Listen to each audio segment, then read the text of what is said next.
नमस्कार साथियों, आप सभी का बहुत बहुत अभिनंदन है आपके अपने ही परिवार सक्सेस एग्जाम प्लेयर में। तो साथियों, ऑब्जेक्टिव का क्वेश्चन का सीरीज है, वो जो होगा वो आज कुछ जो बचा है क्वेश्चन, थोड़ा सा क्वेश्चन बचा है उसको देख लेते हैं। उसके बाद जो है नेक्स्ट जो पार्ट आएगा उसमें जो है सब्जेक्टिव क्वेश्चन की ओर चलेंगे। तो इसमें जो ऑब्जेक्टिव का है वो जो है बचा हुआ क्वेश्चन को कवर कर लेंगे। उसके बाद सब्जेक्टिव क्वेश्चन आएगा और बीच बीच में जो है जो इम्पोर्टेंट ऑब्जेक्टिव होगा, जो नए टाइप का होगा, उस सबको धीरे धीरे जो है आपके सामने लाते रहेंगे। तो चलिए देखते हैं कि क्या है। कहता है कि 3.27 इसके ऊपर बार है। क्या है ये? क्या है ये है क्या? ऑप्शन में कुछ इस प्रकार दे रहा है कि एक पूर्णांक है, एक परमेय संख्या है, एक प्राकृत संख्या है और एक अपरमेय संख्या है। तो देखिए इसको किस तरह से बनाएंगे। तो सबसे पहले इसको लिखेंगे बराबर 3.27 लिखेंगे। 327 दशमलव को हटा देंगे। क्या करेंगे? 327 लिख देंगे और दशमलव को हटा देंगे। अब देखिए ये तो साधारण है नहीं, जो दशमलव के बाद हम क्या करेंगे, जो दशमलव हटाने के लिए नीचे में जितना अंक के बाद दशमलव है उतना जीरो। तो ये तो वो है नहीं। इसको इस प्रकार से बनाएंगे कि जो संख्या है उसको लिख देंगे। लिखने के बाद जो संख्या पर बार नहीं उसको इसमें से घटा देंगे। उसको क्या करेंगे? घटा देंगे। तो क्या है कि 327 क्या है, इसको 327 मान लीजिए। तो 327 और बार किस पर नहीं है? 3 पर नहीं है, तो 3 को घटा दिए और जिस पर बार है उसके बदले में जितना संख्या पर बार है उतना 9 लिख दीजिए। क्या है कि कोई भी संख्या जब इस प्रकार से हो कि दशमलव के बाद बार हो तो देखिए ये बार किस लिए आता है। देखिए 3.27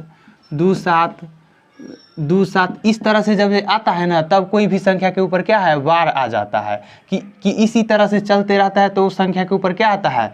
वार हो जाता है। तो इसलिए ये रिपीट ना हो, इसलिए उसके ऊपर हम वार लगा देते हैं।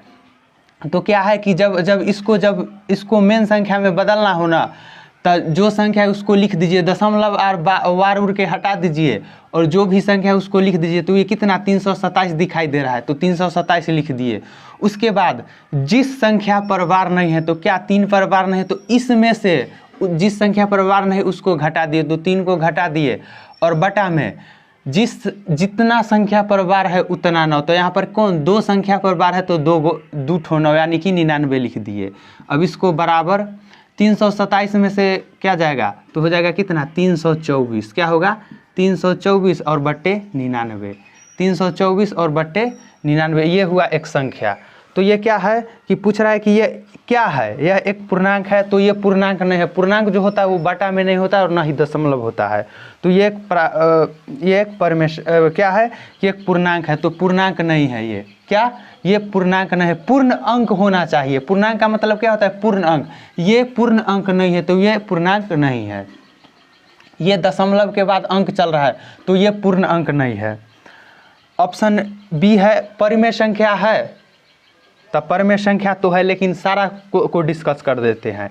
एक प्राकृत संख्या है। तो देखिए प्राकृत संख्या जो होता है 1 2 3 4 5 इस तरह से होता है, गिनती की संख्या। लेकिन इसमें क्या है कि दशमलव भी है, तो ये प्राकृत संख्या भी नहीं है। क्या है? एक अपरमेय संख्या है। तो अपरमेय संख्या ये नहीं है, ये रूट के रूप का नहीं है, तो ये अपरमेय संख्या नहीं। ऑप्शन बी ही इसका सही उत्तर हो जाएगा। ये क्या हो जाएगा? परिमेय संख्या। क्या हो जाएगा? ये परिमेय संख्या। ये हो जाएगा एक परिमेय संख्या। क्या हो जाएगा? ये एक परिमेय संख्या होगा। क्यों? क्योंकि P बट्टे Q के रूप का है। परिमेय संख्या जो होता है P बट्टे Q का रूप का होता है। और जहाँ Q बराबर नहीं है 0, तो सच में यहाँ पर देखिए P के जगह पर 324 और Q के जगह पर है कितना? 99।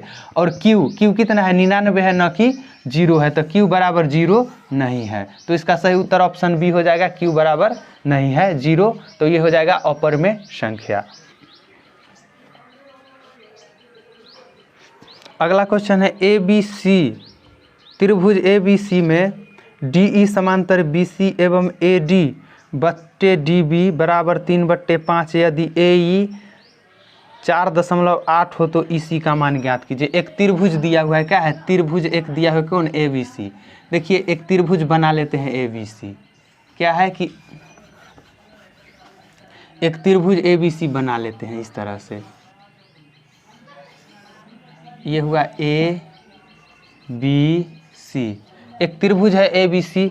इसमें क्या बोल रहा है कि DE समांतर BC। देखिए ये जो BC है ना, एक कोई यहाँ पर रेखा है, उसको DE जो है ना BE के समांतर है, तो इसको खींच दिए।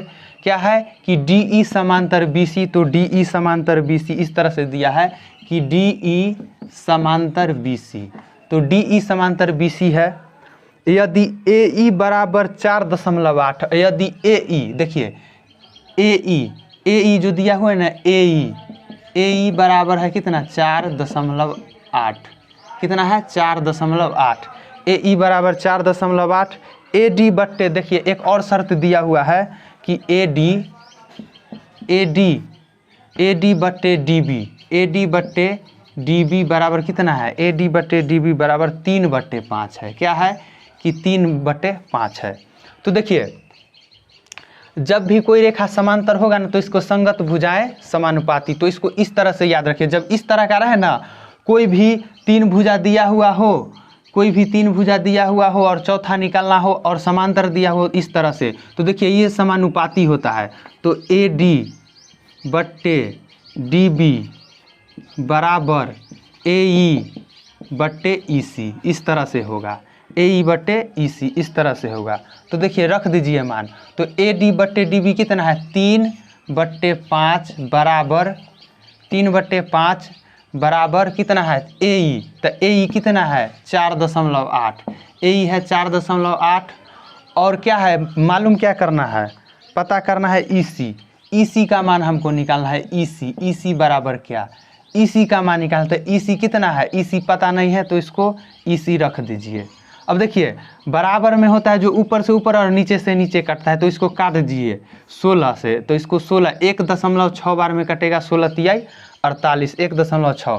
तो EC कितना हो जाएगा, EC बराबर हो जाएगा कितना, तिरछा गुना कर दीजिए, तो 6 × 5 = 30 के 0 हासिल 3, 5 और 3 8, 8.0, इसीलिए EC बराबर हुआ कितना, 8 सेंटीमीटर। तो इस तरह से उत्तर हो गया, EC बराबर 8 सेंटीमीटर। तो अगर इस तरह का क्वेश्चन मिल जाए कि दो इसकी जो है दो क्या है कि दो भुजाएं आपस में समांतर हो, दो भुजा क्या हो, समांतर हो, और दो भुजा के क्या दिया हुआ, समानुपाती हो, और ये इस तरह से दिया हुआ है कि AD बट्टे, और दिया हुआ होगा 3 गो दिया हुआ है, एगो निकालना होगा, तो संगत भुजाएं समानुपाती के तरह से इसको निकाल देंगे। तो इस तरह से इसी तरह के क्वेश्चन जो है एग्जाम में आता है, तो इस तरह से हम इसको बनाएंगे। तो कौन सा ऑप्शन में है ये उत्तर, ऑप्शन सी इसका सही उत्तर हो जाएगा, ऑप्शन सी। अगला क्वेश्चन है नेक्स्ट क्वेश्चन है बिंदु 4, 3 किस पाद में स्थित है। देखिए बिंदु 4, 3 जो है 4, 3 ये किस पाद में स्थित है, किस पाद में स्थित है, किस पाद में स्थित है, बिंदु इतना जो है यह किस पाद में स्थित है। तो इस तरह का क्वेश्चन जो है हम पहले भी चर्चा कर चुके हैं, तो इसको बनाने के लिए इस नियम का प्रयोग करेंगे। ये एक खींचेंगे, इसमें यहाँ होता है x, यहाँ होता है y, ये होता है x डैश, ये होता है y डैश, इस तरह से होता है। ऊपर देखिए ऊपर होता है, ये होता है पॉजिटिव, देखिए ये होगा 1 2 3 4 5 6 7 इस तरह से 1 2 3 4 5 6 इस तरह से होगा। तो देखिए ये किस पाद में, और नीचे होता है माइनस, -1 -2 -3 -4 -5 -6 इस तरह से। यहाँ -1 -2 -3 -4 -5 और -6 इस तरह से होगा। तो यहाँ पर देखिए 4 3 की ये होता है पहला, ये होता है दूसरा, ये होता है तीसरा और ये होता है चौथा। तो देखिए 4 3 जो है किस पाद में स्थित है, तो देखिए 4 3 कहाँ पर है, देखिए 4 तो 4 x पर 4 है, तो 4 कहाँ है यहाँ पर, और 3 कहाँ है यहाँ पर। तो 4 3 जो होगा 4 और 3 यहाँ पर होगा, तो ये कौन से पाद में है, ये पहला पाद। तो इसको लिखेंगे कौन, प्रथम पाद। तो ऑप्शन ए में दिया हुआ है कितना, ऑप्शन ए में प्रथम पाद दिया हुआ है। तो ऑप्शन ए इसका सही उत्तर हो जाएगा प्रथम पाद। अब कहिएगा कि अगर मान लीजिए कि अगर x माइनस और y प्लस रहे, x माइनस, देखिए x का कोई भी मान अगर यहाँ पर माइनस रहता y प्लस तो वो होता कौन, दूसरा पाद में होता। अगर x भी माइनस और y भी माइनस, अगर x भी माइनस और y भी माइनस तो ये होता तीसरा में। अगर y माइनस और x प्लस, y होगा माइनस और x होगा प्लस तो ये होगा चौथा में। अगर x माइनस और y प्लस तो ये होगा दूसरा में। अगर दोनों माइनस, x भी माइनस और y भी माइनस तो ये होगा तीसरा में। तो इस तरह से अगर इस तरह का क्वेश्चन आएगा तो इस तरह से हम बना देंगे। ये तो याद करने का चीज़ है। अगर मन में एक बार याद है तो इसको किसी भी तरह का क्वेश्चन रहेगा बना दीजिएगा कि कौन किस पाद में स्थित है, तो इस तरह से इसको बना देंगे। अगला है किसी वृत्त की परिधि 462 सेंटीमीटर है तो इसकी त्रिज्या क्या होगी। किसी वृत्त की परिधि जो है, वृत्त की परिधि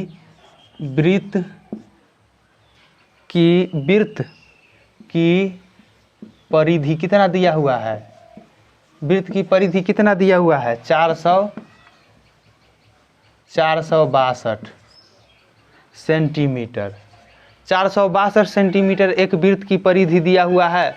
तो इसका क्या है कि इसकी त्रिज्या निकालना है। तो देखिए एक बात याद रखिए, जब से हम पढ़ा रहे हैं तब से बोल रहे हैं कि सांप का जहर होता है वो जहर से ख़त्म होता है। अगर किसी को सांप नहीं काटा है, अगर उसको सांप का दवाई दे दिया जाए तो वो आदमी मर जाएगा। तो इसी तरह से सांप का जहर जो होता है ना वो जहर से ठीक होता है। तो यहाँ पर वृत्त की परिधि दिया हुआ है तो वृत्त के परिधि ये लिखेंगे। तो वृत्त के परिधि होता है 2πr बराबर कितना दिया है 462।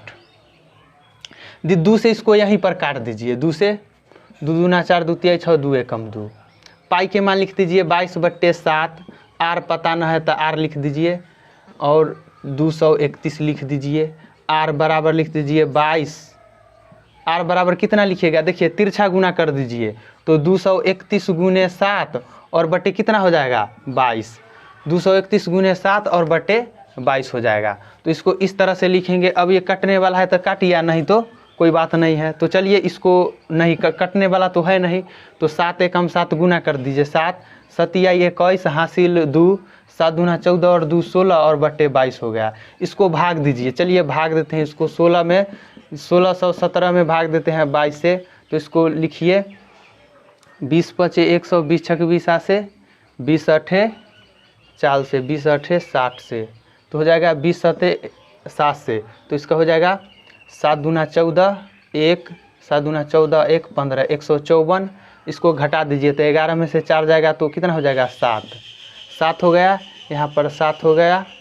22 दूना 44, 22 तिया 66 हो जाएगा। यहाँ पर 11 शेष बच जाएगा, दशमलव देकर 0 0 22 पचे इतना हो जाएगा। तो कितना होगा 73.5 जो कि ऑप्शन ए है। कितना हो जाएगा 73.5। इसका ऑप्शन ए सही उत्तर है। अगर वृत्त के क्षेत्रफल से पूछ देता पर त्रिज्या तो वृत्त के क्षेत्रफल दिया हुआ रहता तो वृत्त के क्षेत्रफल का ही फार्मूला लिखते।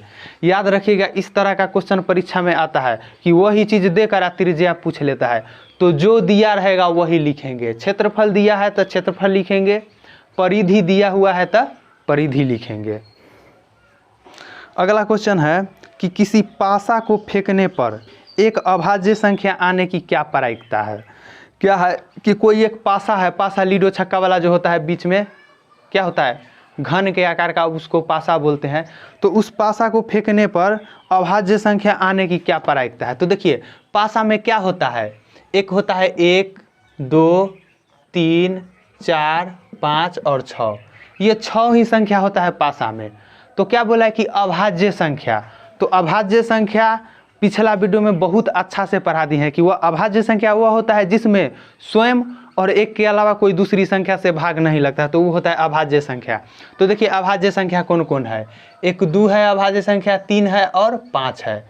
क्या है कि 2 है 3 है और 5 है। पासा में 2 3 और 5 ये होता है अभाज्य संख्या। तो अभाज्य संख्या क्या हुआ 2 3 5। तो कै गो हुआ अभाज्य संख्या 1 2 3, तो 3 गो अभाज्य संख्या हुआ।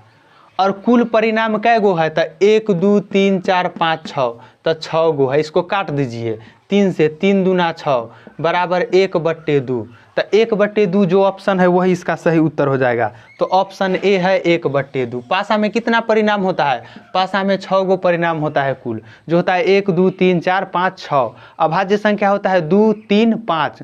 अगर भाज्य संख्या बोले तो भाज्य संख्या तो अभाज्य ये हुआ। अगर विषम बोले तो विषम कितना हो जाएगा 3 और 5, 3 और 5 विषम संख्या हो जाएगा। सम संख्या बोले तो हो जाएगा 2 4 6, ये सभी है सम संख्या। तो इस तरह से भी पूछ सकता है विषम संख्या आने की क्या प्रायिकता है। तो कै गो विषम है? एगो 3 है, एगो 5 है, तो कुल कै गो हुआ 2 गो, और कुल कितना है 6। तो 1/3 हो जाएगा विषम संख्या आने की प्रायिकता। अगर सम संख्या बोले तो सम संख्या क्या है 1 2 3, 2 4 और 6 है सम संख्या। तो 3/6 बराबर 1/2 भी हो जाएगा सम संख्या आने की प्रायिकता। सम संख्या आने की प्रायिकता और ये हुआ विषम संख्या आने की प्रायिकता। सम संख्या और विषम संख्या आने की प्रायिकता ये होगा। अभाज्य संख्या आने की प्रायिकता ये होगा 1/2।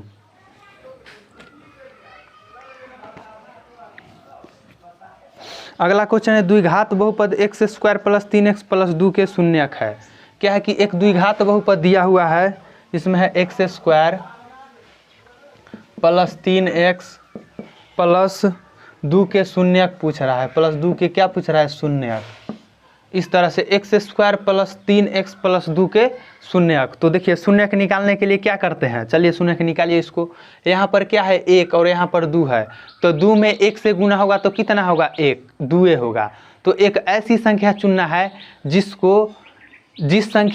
दोनों संख्या को गुना करने पर 2 आ जाए और जोड़ने और घटाने पर 3 आ जाए। क्या है कि ऐसी संख्या को देखना है जिस संख्या दो संख्या को गुना करने पर कितना आ जाए 2 आ जाए और जोड़ने और घटाने पर 3 आ जाए। तो संख्या कौन है? देखिए 2 गुने 1 बराबर 2 हो जाएगा और 2 जोड़ 1 बराबर 3 हो जाएगा। तो देखिए 2 में 1 से गुना किए तो 2 और 2 में 1 जोड़े तो 3, तो आ गया। तो चलिए इसको लिखते हैं कि x² + 2x + x + 2 बराबर 0। शून्यक है तो 0 के बराबर कर देंगे। देखिए x² 2x 1x 3x और जोड़ 2 हो गया। अब इसमें से x को कॉमन ले लीजिए तो x, तो इसमें से क्या बचा x और यहाँ से क्या बचा, यहाँ से बचा 2 + 2। देखिए गुना करेंगे तो x² + 2x हो जाएगा। प्लस इसमें से क्या लेंगे 1 लेंगे और इसमें से क्या है 1 है, तो इसमें से हो जाएगा x और यहाँ पर 2। देखिए अगर 1 में 1 से गुना करेंगे तो कोई फर्क नहीं है और 1 में 2 से भी गुना करेंगे तो कोई दिक्कत नहीं है, 2 ही आ जाएगा। तो देखिए बाहर वाला को ले लीजिए तो x + 1 और x + 2। तो देखिए x बराबर क्या आया -1 और -2। तो जो ऑप्शन -1 और -2 है वही इसका शून्यक हो जाएगा। तो ऑप्शन ए इसका सही उत्तर है, x बराबर -1 और -2। तो ये हो गया। अगला क्वेश्चन है यदि बहुपद x² + ax + b के मूल बराबर परंतु विपरीत चिन्ह के हो तो a का मान ज्ञात करिए। क्या है कि एक बहुपद होता है जिसमें मूल बराबर परंतु विपरीत चिन्ह के हो। तो देखिए द्विघात बहुपद जो दिया हुआ है, देखिए यहाँ पर क्या है कि x² + ax - b के मूल बराबर, क्या ये एक द्विघात बहुपद दिया हुआ के मूल बराबर है। क्या है? मूल जो है बराबर किंतु विपरीत चिन्ह के है, किंतु विपरीत चिन्ह के है, किंतु विपरीत चिन्ह के है। मूल बराबर किंतु विपरीत चिन्ह के है। तो क्या बोला है कि a का मान ज्ञात करिए। तो देखिए द्विघात बहुपद के 2 शून्यक होता है, एक होता है अल्फा और एक होता है बीटा। क्या होता है? द्विघात बहुपद के दो शून्यक होता है, एक होता है अल्फा और एक होता है बीटा। तो देखिए एक होता है अल्फा और एक होता है बीटा, ये होता है द्विघात बहुपद के। क्या बोला है? मूल बराबर है। क्या है? मूल बराबर है। तो कोई दोनों या तो अल्फा बराबर कर लीजिए या बीटा। तो चलिए हम दोनों मूल बराबर है तो दोनों को मान लेते हैं कि एक अल्फा है और दूसरा भी अल्फा है, तो ये मूल बराबर हो गया। तो क्या बोल रहा है? मूल बराबर किंतु विपरीत चिन्ह के हो। तो चलिए मूल बराबर किंतु विपरीत चिन्ह के, तो एगो हुआ अल्फा एगो हुआ -अल्फा, ये हुआ। मूल बराबर कर लिए तो एक हुआ अल्फा, एगो हुआ माइनस अल्फा। क्या है कि विपरीत चिन्ह, तो एगो होगा प्लस, एगो होगा माइनस। अब देखिए द्विघात बहुपद में आप लोग पढ़े हैं कि अल्फा प्लस बीटा क्या होता है, अल्फा दो मूलों का योग। तो मूलों का योग क्या होता है, मूलों का योग होता है, मूलों का योग जो होता है, मूलों का योग अल्फा प्लस बीटा क्या होता है, माइनस बी बट्टे ए। ये होता है अल्फा प्लस बीटा बराबर माइनस बी बट्टे ए। एक होता है मूलों का गुणनफल, तो अल्फा बीटा बराबर होता है सी बट्टे ए। ये होता है मूलों का गुणनफल। तो मूलों का योग, तो देखिए दोनों मूल तो अल्फा, एगो मूल अल्फा है, एगो मूल है अल्फा, एगो है मूल अल्फा, एगो है माइनस अल्फा। तो यहाँ पर रख दीजिए। तो देखिए अल्फा के जगह पर अल्फा, और बीटा जो है बीटा अल्फा, और एक होता है अल्फा और एक होता है बीटा। तो अल्फा भी माइनस अल्फा है अल्फे, बीटा बीटा जो है ये भी है माइनस अल्फा, बराबर माइनस बी बट्टे ए। देखिए द्विघात बहुपद के दो मूल होता है, एक होता है अल्फा और एक होता है बीटा। लेकिन क्वेश्चन में जो बोला है दोनों मूल बराबर है किंतु विपरीत चिन्ह के। तो देखिए दोनों मूल को हम अल्फे मान लिए। देखिए ये अल्फा हुआ और ये भी अल्फा, तो एक होगा प्लस और एक होगा माइनस। क्यों, क्योंकि क्वेश्चन में बोला है किंतु विपरीत चिन्ह के। अब देखिए मूलों का योग निकलता है अल्फा प्लस बीटा बराबर माइनस बी बट्टे, अल्फा प्लस बीटा बराबर माइनस बी बट्टे। तो देखिए एक मूल है अल्फा और बीटा, तो दो मूल है, तो दो मूलों का योगफल जो होता है माइनस बी बट्टे। तो देखिए तो अल्फा के जगह पर अल्फे है और बीटा के जगह पर माइनस अल्फा है, तो रख दीजिए। अब देखिए यहाँ पर अल्फा माइनस अल्फा बराबर माइनस बी बट्टे ए। अब देखिए ये से ये कट जाएगा तो कितना हो जाएगा, ये हो जाएगा जीरो, जीरो बराबर माइनस बी बट्टे ए, जीरो बराबर माइनस बी बट्टे। अब इसको तिरछा गुना कर दीजिए, तिरछा गुना करिए। तो ए का मान पूछ रहा है, तो देखिए ए का मान पूछ रहा है तो इसको हम गुना करेंगे।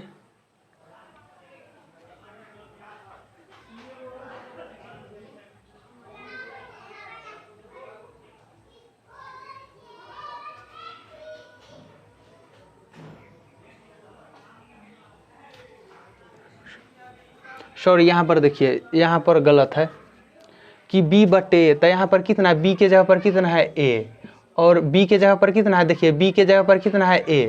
तो b बराबर यहाँ पर क्या है, b बराबर है a और a बराबर है 1, इस तरह से है। b बराबर है, तो यहाँ पर देखिए b बराबर a है और a बराबर कितना, देखिए b के जगह पर a है और a के जगह पर 1 है। तो इस तरह से बनाएंगे तो उत्तर आएगा।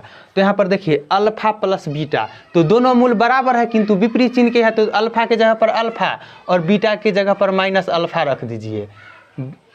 बराबर क्या है, b बट्टे ए। तो b कितना है, a है, तो a और a कितना है, 1 है। b है a और a है 1। तो देखिए alpha plus minus minus alpha बराबर a बट्टे 1। अभी देखिए इससे ही कट गया तो कितना हुआ, जीरो। तो जीरो बराबर a बट्टे 1। तो देखिए इसको तिरछा गुना कर दीजिए, तो a बराबर कितना हो जाएगा, जीरो। तो इसका सही उत्तर कितना हो जाएगा, जीरो। तो a बराबर जीरो, जिस ऑप्शन में जीरो है वही इसका सही उत्तर हो जाएगा। तो ऑप्शन डी इसका सही उत्तर हो जाएगा जीरो।